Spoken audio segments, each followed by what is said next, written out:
Dear subscribers, कैसे हो आप सब। आशा करती हूँ कि आप सभी लोग अच्छे ही होंगे। दोस्तों, अभी पिछले वीडियो में हम लोगों ने लाभ पंचमी, जिसे सौभाग्य पंचमी के नाम से भी जाना जाता है, यह व्रत कार्तिक मास के शुक्ल पक्ष की पंचमी तिथि को किया जाता है। दोस्तों, आज की वीडियो में हम लोग अगहन मास, जिसे मार्गशीर्ष मास भी कहा जाता है, कि गणेश चतुर्थी की व्रत कथा के बारे में जानेंगे। तो आइए दोस्तों, वीडियो को शुरू करते हैं। दोस्तों, मार्गशीर्ष मास, जिसे अगहन मास भी कहा जाता है, इस महीने गणेश चतुर्थी का पूजन कैसे करें, आइए जानें। प्रातःकाल उठकर नित्य कर्म से निवृत्त होकर शुद्ध होकर स्वच्छ वस्त्र धारण करें। श्री गणेश जी का विधिवत धूप दीप नैवेद्य अक्षत फूल इत्यादि से पूजन करें। इसके बाद हाथ में जल तथा दूर्वा लेकर मन ही मन श्री गणेश जी का ध्यान करते हुए संकल्प करें। अब कलश में जल भरकर उसमें थोड़ा गंगा जल डालें।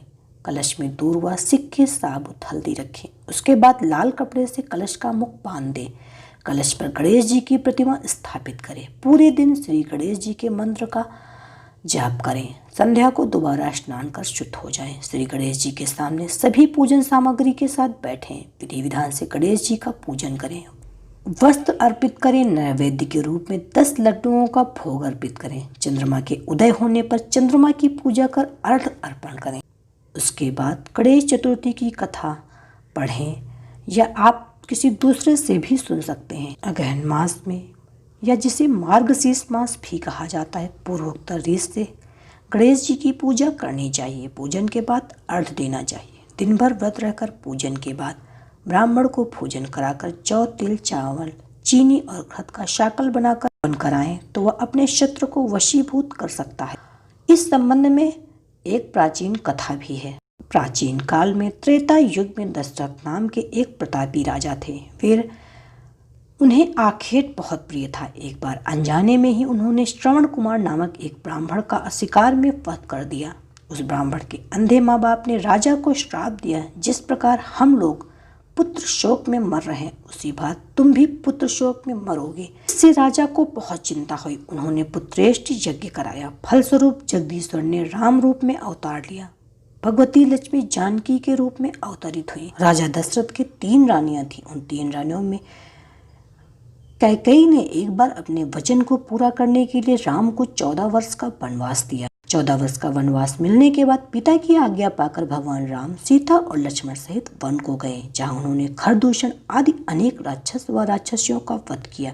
इससे क्रोधित होकर रावण ने सीता जी का अपहरण कर लिया। सीता जी की खोज में भगवान राम ने पंचवटी का त्याग कर दिया और ऋष्यमुख पर्वत पर पहुंचकर सुग्रीव के साथ मैत्री की। तत्पश्चात सीता जी की खोज में हनुमान आदि वानर तत्पर हुए। ढूंढते ढूंढते वानरों ने गिद्धराज संपाति को देखा।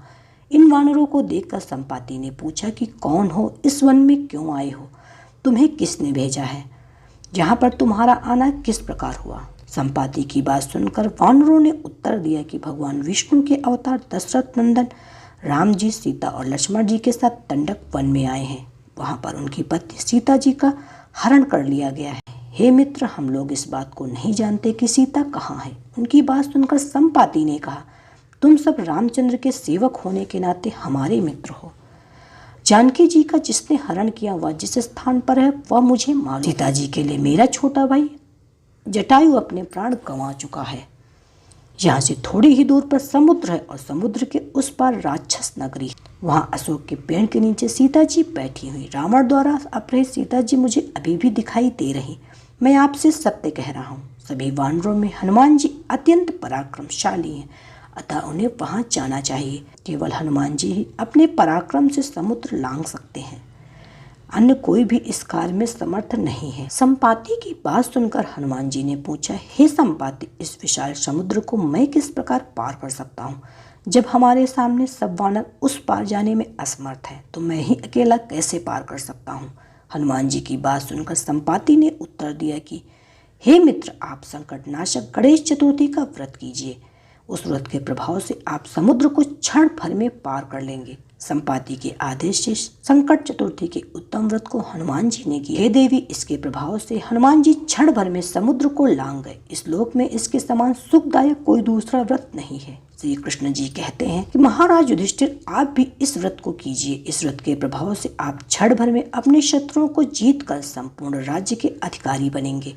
भगवान कृष्ण का वचन सुनकर युधिष्ठिर ने गणेश चतुर्थी का व्रत किया। इस व्रत के प्रभाव से वे अपने शत्रुओं को जीतकर राज्य के अधिकारी बन गए। तो दोस्तों, ये थी अगहन मास, जिसे मार्गशीर्ष मास भी कहा जाता है, कि कृष्ण पक्ष की गणेश चतुर्थी को किया जाने वाली व्रत कथा। हम आपको इसी तरह आगे भी कथा कहानी बताते रहेंगे। मेरी कहानी यदि आपको पसंद आए तो प्लीज़ उसे लाइक कीजिए, अपने दोस्तों, अपने रिश्तेदारों और अपने करीबियों के साथ ज़्यादा से ज़्यादा शेयर कीजिए, जिससे ये महत्वपूर्ण जानकारी उन तक भी पहुंच जाए। और यदि आप मेरे चैनल पर नए हैं तो प्लीज़ मेरे चैनल को सब्सक्राइब कीजिए। और हाँ दोस्तों, नोटिफिकेशन के लिए बेल आइकन को ज़रूर प्रेस कीजिए, जिससे मेरे आने वाली वीडियोज़ की नोटिफिकेशन सबसे पहले आपके पास पहुँचे। तो मिलते हैं नेक्स्ट वीडियो में, तब तक के लिए बाय बाय।